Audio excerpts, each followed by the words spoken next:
Hey everyone, welcome back to another video. And this video I'm gonna talk about what does a cloak mean on Instagram story. If you go to the Instagram story, you might have noticed many users having this particular one there.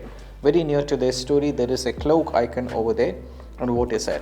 So the thing is, it's all about that it's going to give you a hint from the Instagram saying that the particular story is going to expire right now, which means the story has been there for the past 24 hours. They uploaded it and you didn't watch it, so it's giving you instructions or kind of a hint to your mind that you have to get a probability so you can watch it before it's going to get expired.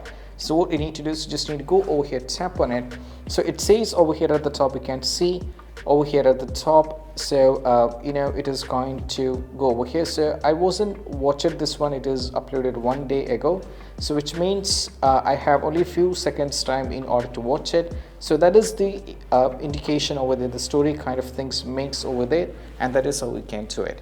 And I hope this quick video is helpful. That's it. Bye.